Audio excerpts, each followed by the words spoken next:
ઉત્તર પ્રદેશના ચિત્રકૂટ જિલ્લાનો આ વિસ્તાર એક સમયે ભાંગેલા તૂટેલા રસ્તાઓ માટે ઓળખાતો, ગ્રામજનોને મુખ્ય માર્ગ સુધી પહોંચવામાં પારાવાર મુશ્કેલીઓનો સામનો કરવો પડતો। આ કારણે આખા વિસ્તારનું જનજીવન જાણે થંભી ગયું હતું। ખેડૂતોને પોતાને ઉપજ બહાર લઈ જવામાં પણ અનેક મુશ્કેલીઓ વેઠવી પડતી હતી। પ્રધાનમંત્રી ગામ સડક બનતા જ બધું જાણે કે બદલાઈ ગયું છે। दिक्कतें होती थी आने जाने में, और अब पक्की हो गई है सड़क, गाड़ी आराम से चली जाती है, हर जगह आराम से पहुंच जाते हैं, समय से पहुंच जाते हैं। और बहुत हर लोगों को सुविधा हो गई। भाई किसान लोग आते हैं बैलगाड़ी से, गच्ची रोड में फंस जाते थे, अब आराम से निकल जाते हैं, ट्रैक्टर निकल जाता है आराम से। केंद्र सरकारे आ योजना माटे पूरता प्रमाणમાં ફંડની જોગવાઈ કરી રાખી છે। આ કારણે જ ગામડાઓના માર્ગોનું નિર્માણ ખૂબ ઝડપથી થઈ રહ્યું છે।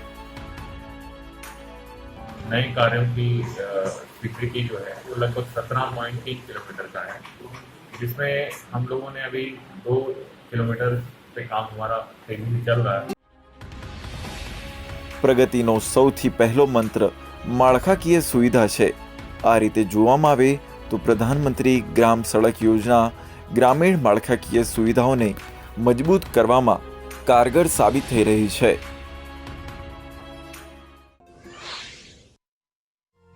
કોવિડ મહામારીના કારણે સંખ્યાબંધ લોકોના કામકાજને અસર પડી છે, પરંતુ કહેવાય છે કે જ્યાં આશા હોય ત્યાં ઉકેલ હોય।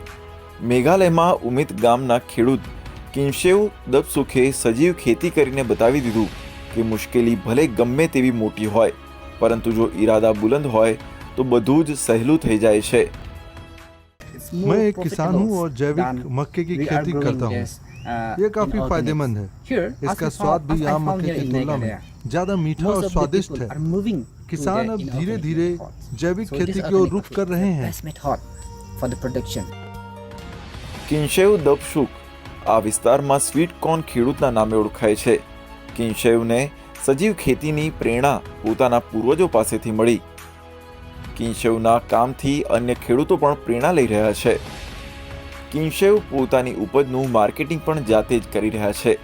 સોશિયલ મીડિયા પ્લેટફોર્મ દ્વારા જ તેઓ પોતાના ગ્રાહકો સાથે જોડાય છે। ભારત સરકારે 2019માં કિંશેવનું સન્માન કર્યું હતું। કિંશેવ તેમના જેવા અન્ય ખેડૂતો માટે રોલ મોડલ છે। કિસાન સન્માન નિધિ ખેડૂતો માટે ખૂબ જ મોટો સહારો પુરવાર થઈ છે। કોરોના કાળ દરમિયાન તે વરદાન રૂપ પુરવાર થઈ। ખાસ વાત એ છે કે આ રકમ ખેડૂતોના ખાતામાં સીધી જ જમા થાય છે। તેમાં નથી કોઈ વચેટિયા આવતા કે નથી ઓફિસોના ધક્કા ખાવાની જરૂર। ફોન પર આવતો એક મેસેજ ખેડૂતોના ચહેરા પર સ્મિત રેલાવે છે। બરેલીના ખેડૂતનું નિવેદન આ બધું જ કહી જાય છે। उनको पैसा दिया जा रहा है, उस तरीके से सरकार को हम बहुत बहुत धन्यवाद व्यक्त करते हैं।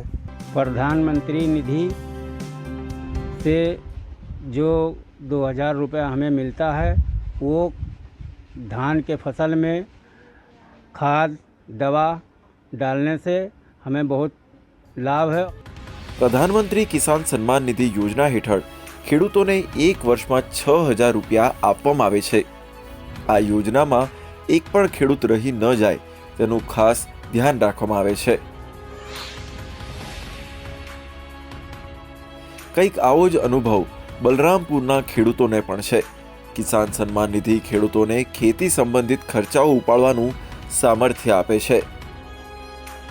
धान ये सब कुछ रोपाई होगा है, खाद और दवा देने में है, अब हमें सबका आसानी है। किसान सम्मान निधि, इससे हम लोगों का धान तो बैठा गया है, लेकिन आगे उसमें खाद और दवा देने में थोड़ा सहयोग हमें मिल जाएगा। चित्रकूटમાં પ્રધાનમંત્રી કિસાન સન્માન નિધિ યોજના દ્વારા રકમ સીધી જ ખેડૂતોના ખાતામાં ટ્રાન્સફર કરવામાં આવી છે। काम नहीं चल रहा था सर, इसलिए जो है वही पैसा निकाल कर जो है हम खेती किसानी में लगा दिए। उसी से हमारे देखिए आपके सामने फसल तैयार है और अच्छी फसल भी हो गई। પ્રધાનમંત્રી કિસાન સન્માન નિધિના ખેડૂતોને આર્થિક રાહત છે, સાથે જ ખેતી માટે દેવું લેવાની મજબૂરીથી પણ મુક્તિ મળી ગઈ છે। આપત્તિના સમયમાં ખેડૂતોનો પાક તો બરબાદ થાય જ છે, સાથે સાથે તેનું યોગ્ય વળતર પણ નથી મળી શકતું। આવી સ્થિતિમાં પ્રધાનમંત્રી પાક વીમા યોજના ખેડૂતો માટે ઘણી મોટી રાહત બનીને આવી। અલીગઢના ખેડૂતોના ચહેરા પર ચમક અને આત્મવિશ્વાસની આખી કહાની કહી જાય છે। बीमा ले रखा था जिसमें मुझे लगभग 80,000 रुपये उसे क्षतिपूर्ति का सही समय पर लाभ मिला। અલીગઢના ખેડૂતો એ વાતે વધારે ખુશ છે કે તેમના નુકસાનની ભરપાઈ થઈ રહી છે અને એ પણ સમયસર થાય છે। फसल योजना में तो मैंने बीमा कराया था AIC में, उसमें जो है मुझे 48,000 रुपये लाभ मिला था।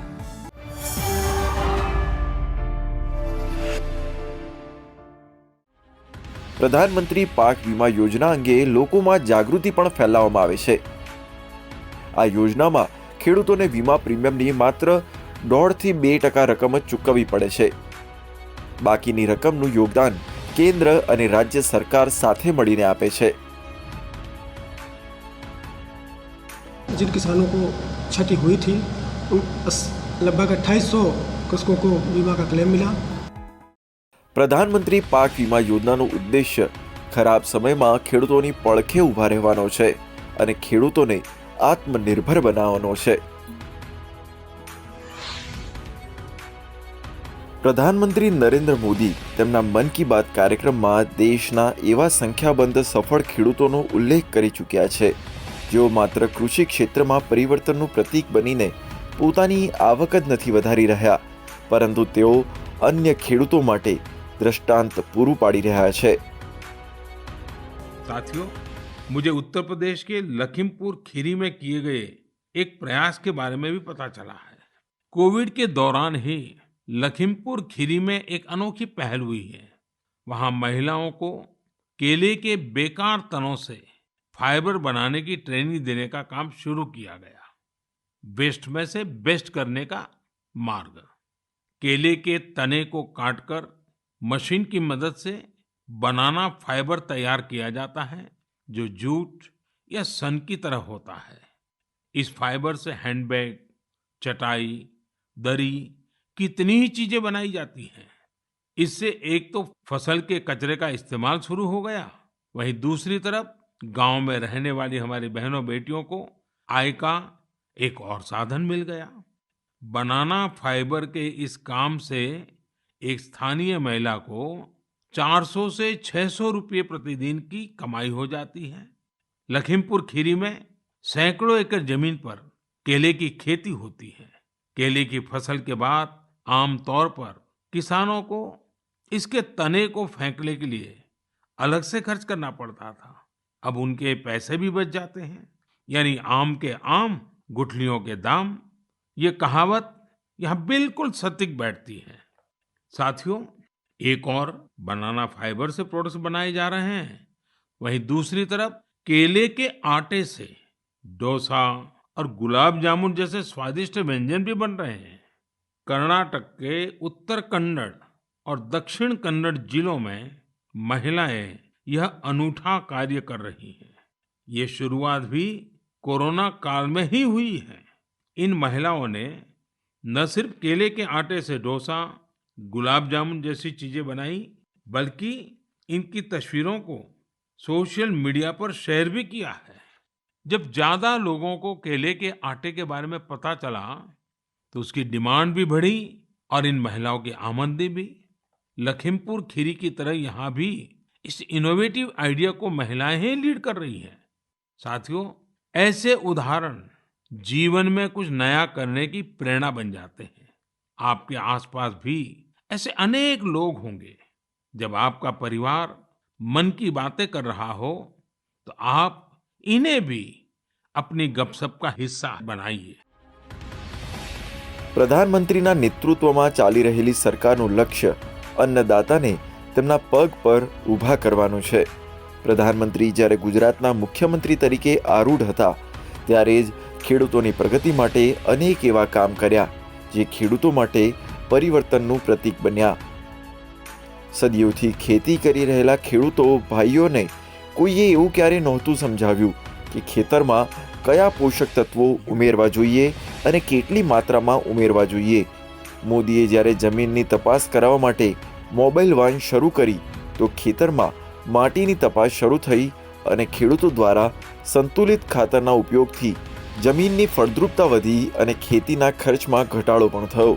દુષ્કાળની સમસ્યા સામે ઝઝૂમી રહેલી ગુજરાતના ખેડૂતો માટે જળ સંરક્ષણની ઝુંબેશ ચલાવીને સુજલામ સુફલામ યોજનાનો આરંભ કર્યો, જેનાથી રાજ્યમાં ખેતીના પાણીનું બહેતર વ્યવસ્થાપન થવાની સાથે સાથે જ જે વિસ્તારમાં એક સમયે પાણીની અછતના કારણે ખેતી નહોતી થઈ શકતી ત્યાં હરિયાળા ખેતરો લહેરાવા લાગ્યા. ખેડૂતો માટે વીજળી ઉપલબ્ધ કરાવવાના લક્ષ્યથી જ્યોતિગ્રામ યોજનાનો પ્રારંભ કર્યો. નાબાર્ડના સહયોગથી ચલાવવામાં આવતી વાડી પરિયોજનાથી ટપક સિંચાઈ અને મિશ્રિત ખેતીને પ્રોત્સાહન મળ્યું. પંચામૃત યોજના અને કૃષિ મહોત્સવે ખેડૂતોને ખેતી માટે નવી નવી તકો પૂરી પાડી. આ કારણે જ ગુજરાતના ખેડૂતો આજે પણ એ વખતે શરૂ કરવામાં આવેલી યોજનાઓનો લાભ મેળવી રહ્યા છે. પ્રધાનમંત્રીની નીતિઓના કારણે જ 2001થી 2014 દરમિયાન ગુજરાતનો વિકાસ દર 10% રહ્યો, જ્યારે એ સમયે દેશનો વિકાસ દર માત્ર 3થી 4% હતો. पहले जो गुजरात था वो हर 2 साल के बाद सूखा पड़ता था, मगर हमारे हाल के यशस्वी प्रधानमंत्री श्री गुजरात में जब मुख्यमंत्री थे तब इन्होंने नर्मदा योजना को साकार किया और इससे आज पूरे गुजरात में जो सूखा की से प्रभावित था वो इलाका सबसे हरियाला हुआ है. ખેતીવાડી એ કૃષિ પ્રધાન ભારતનો આત્મા પણ છે અને અર્થતંત્રનો આધાર પણ છે. આઝાદી પછી કૃષિ ક્ષેત્ર માટે અનેક નીતિઓ ઘડવામાં આવી, પરંતુ નીતિઓના કેન્દ્રમાં ખેડૂત ન હોવાથી તેનો પૂરો લાભ ખેડૂતો સુધી પહોંચી શક્યો નહીં. પ્રધાનમંત્રી નરેન્દ્ર મોદીએ આ વાસ્તવિકતાની સમસ્યા અને કેન્દ્રમાં સત્તાનો સુકાન સંભાળતા જ ગામ, ગરીબ અને ખેડૂતોને પ્રાધાન્યતા આપી. देश के 80% से ज्यादा किसान ऐसे हैं जिनके पास 2 हेक्टर से भी कम जमीन है. पहले जो देश में नीतियां बनी उनमें इन छोटे किसानों को जितनी प्राथमिकता देनी चाहिए थी, उन पर जितना ध्यान केंद्रित करना चाहिए था वो रह गया. अब देश में इन्हीं छोटे किसानों को ध्यान में रखते हुए कृषि सुधार किए जा रहे हैं, निर्णय लिए जा रहे हैं. ગામડાઓની વસાહતોમાં વસેલા ઘરોને માલિકી હકો નહોતા. આ એક વિડંબણા હતી. મોદી સરકારે આ સમસ્યાના ઉકેલ માટે સ્વામિત્વ યોજનાનો આરંભ કર્યો, જ્યાં લોકોના ઘર હોય છે તેને વસાહત કહેવામાં આવે છે, પરંતુ તેના પર લોકોને માલિકી હક નથી. આ મોટી વિડંબણા જ હતી. ખેડૂતોને આ ડંખથી બહાર લાવવા માટે મોદી સરકારે સ્વામિત્વ યોજના શરૂ કરી. આ યોજનાથી દેશના ગામડાઓમાં રહેતા લોકોને તેમની રહેઠાણની જમીન પર માલિકી હક આપવામાં આવશે. आज गांव-गांव हर एक घर की, हर जमीन की ड्रोन के जरिए मैपिंग हो रही है. गांव की जमीनों के डेटा और संपत्ति के कागज ऑनलाइन अपलोड हो रहे हैं. गांव गरीब की जमीनें विवाद का नहीं, विकास का आधार बने. देश आज उस दिशा में बढ़ रहा है.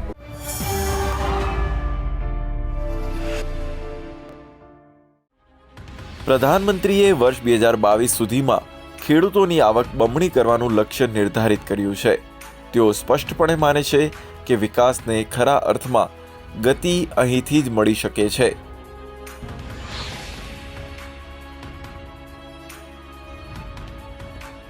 દેશના ખેડૂતોને સસ્તું ધિરાણ ઉપલબ્ધ કરાવવા માટે કેન્દ્ર સરકાર ખેડૂતોને કિસાન ક્રેડિટ કાર્ડ હેઠળ લાવી છે. તે અંતર્ગત ખેડૂતોને 2 લાખ રૂપિયા સુધીનું ધિરાણ મળી શકે છે. किसानों के लिए एक उपहार कहो या उनकी मदद के रूप में छोटे किसानों को जो मदद दी है उसके लिए हम बहुत बहुत आभारी हैं. ખેડૂતોને ખેતરમાંથી બજાર સુધી જોડવા માટે કિસાન રેલનો આરંભ કર્યો છે।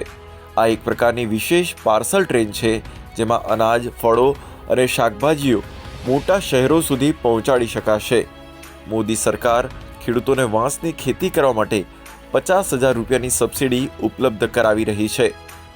નાના ખેડૂતોને એક ઝાડ માટે 120 રૂપિયાની સબસિડી આપવામાં આવી રહી છે।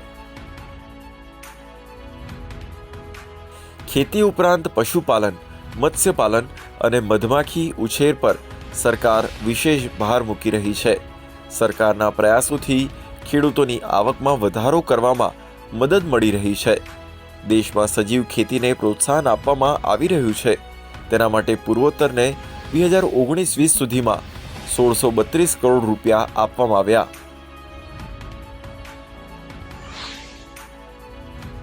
પ્રધાનમંત્રી નરેન્દ્ર મોદીએ કૃષિને ટેકનોલોજી સાથે જોડવાની શરૂઆત કરી। કૃષિ સિંચાઈ ટેકનોલોજીઓમાં ઘણું પરિવર્તન આવ્યું। હવે ખેડૂતો ટપક સિંચાઈ અને ફુવારા સિંચાઈ જેવી ટેકનોલોજી અપનાવી રહ્યા છે। પહેલા યુરિયાના કાળાબજારના કારણે ખેડૂતોનો હક છીનવાઈ જતો હતો, પરંતુ હવે નીમ કોટેડ યુરિયા શરૂ થવાથી ખેડૂતોને યુરિયાની અછતનો ક્યારેય સામનો કરવો પડતો નથી। સોઇલ હેલ્થ કાર્ડથી ખેડૂતોના ખેતરની ફળદ્રુપતાની તપાસ સરળતાથી થઈ શકે છે। સંતુલિત ખાતરોથી ફળદ્રુપતા વધી છે, ખર્ચ ઘટ્યો છે અને ઉત્પાદનમાં વધારો થયો છે। और उसका बड़ा अच्छा लाभ ले रहे हैं। स्प्रिंकलर जो है इतना बढ़िया सिंचाई का साधन है कि यदि मटर की सिंचाई हमको करना है, चना की सिंचाई करना है, तो बिना स्प्रिंकलर के उससे हम अच्छा उत्पादन नहीं ले सकते। मटर में जो ही हम सीधी सिंचाई करेंगे पाइप के द्वारा, तो ही हमारा मटर खराब हो जाता है और हम लोग इसका प्रैक्टिकल करके भी देख चुके हैं। सरकारे कृषि बजारों ने पण टेक्नोलॉजी साथे जोड़ीने कृषि मंडळीओने ऑनलाइन करी दीधी। इलेक्ट्रॉनिक राष्ट्रीय कृषि बजार एटले के ई नेम द्वारा एक टेक्नोलॉजी आधारित एक मोटू व्यवस्था तंत्र ऊभू कर्युं छे। मोदी सरकार द्वारा कृषिना आधारभूत माळखाने मजबूत बनाववा माटे 1 लाख करोड़ रूपियानी जोगवाई करवामां आवी। आ भंडोळ अंतर्गत 10 वर्ष सुधी आर्थिक सुविधा उपलब्ध कराववामां आवशे। आ भंडोळ खेती साथे संकळाયેલા प्रोजेक्ट्स माटे उपयोगमां लई शकाशे। आ भंडोळ बहार पाडવાનો उद्देश्य गामडाओमां खानगी रोकाण अने नौकरीओने प्रोत्साहन आपवानो छे। प्राइवेट कंपनियां पहले इसमें आ नहीं पाते थे, अब उनका आना संभव होगा और वो भी अपना व्यवस्था तय करेंगे। इंफ्रास्ट्रक्चर फंड के तहत जो भी प्रावधान है उसको इस्तेमाल करते। 10,000 FPO योजना माटे રૂપિયા 6,865 કરોડની જોગવાઈ કરવામાં આવી, જેનાથી 85% નાના ખેડૂતોને લાભ મળશે।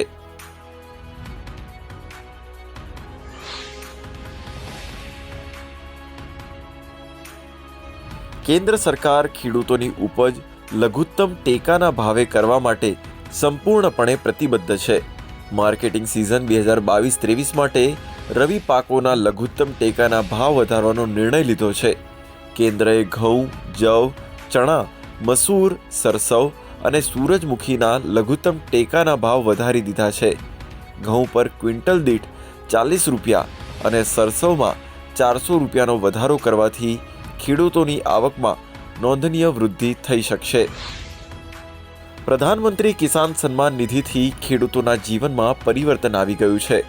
ખેડૂતોને આખા વર્ષ દરમિયાન 3 હપ્તામાં 6,000 રૂપિયાની સહાય સીધા જ તેમના બેંક ખાતામાં મળી જાય છે। આ યોજનાથી ખેડૂતોને શાહુકારોની ચુંગાલમાંથી મુક્તિ મળી શકી છે અને તેમના આત્મસન્માનમાં પણ વધારો થયો છે। આ યોજનાથી 11 કરોડ કરતાં વધારે ખેડૂતોને લાભ પ્રાપ્ત થયો। આ ઉપરાંત પ્રધાનમંત્રી કિસાન માનધન યોજના અંતર્ગત ખેડૂતોને 60 વર્ષની ઉંમર પછી પેન્શનની જોગવાઈ છે। આ અંતર્ગત ખેડૂતોને રૂપિયા 5,000 સુધીનું માસિક પેન્શન આપવામાં આવશે। छोटे किसानों के लिए जो किसान सम्मान निधि दी जा रही है वह किसानों के लिए बहुत ही लाभदायक है और आर्थिक स्थिति में भी वह काम आती है। દેશમાં ખેડૂતોના પાકને કુદરતી આપત્તિઓથી થનારા નુકસાન સામે રક્ષણ આપવા માટે પ્રધાનમંત્રી પાક વીમા યોજનાની શરૂઆત કરવામાં આવી। આ યોજના ખેડૂતો માટે વરદાનરૂપ સાબિત થઈ રહી છે। हम लोग को बहुत सी स्कीम दे रही है। मोदी जी हम लोग के लिए नया नया स्कीम लाने का कोशिश कर रहा है और ये हम लोग का लेने का भी हम लोग इसका इच्छुक है। ખેડૂતો માટે એક નવી ચેનલ ડીડી કિસાન શરૂ કરવામાં આવી, તેનાથી ખેડૂતો ખેતી સંબંધિત નવી માહિતીથી અવગત થાય। પ્રધાનમંત્રીની નીતિઓના કારણે દેશમાં કૃષિ સંશોધનને પ્રોત્સાહન મળ્યું। કેન્દ્ર સરકારની નીતિઓના કારણે દેશના ખેડૂતોનો ખર્ચ ઘટવાની સાથે સાથે ઉત્પાદનમાં વધારો પણ થયો। ગામડાઓમાં મૂળભૂત જરૂરિયાતો ઉપલબ્ધ થવાથી શહેરોની જેમ ગામડાઓમાં પણ ભારતની તસવીર બદલાઈ રહી છે। ગ્રામીણ વસ્તીના આર્થિક વિકાસથી ગામડાઓમાં પ્રગતિનો પ્રકાશ ફેલાયો છે। દેશમાં વિક્રમી માત્રામાં ખાદ્યાન્નનું ઉત્પાદન થવાથી ખેડૂતોના ચહેરા પર ખુશીઓ ઝળકી ઉઠી છે। હવે ઉપજના યોગ્ય ભાવ પણ મળી રહ્યા છે। દેશનો અન્નદાતા સશક્ત બની રહ્યો છે અને દેશ આત્મનિર્ભર થઈ રહ્યો છે।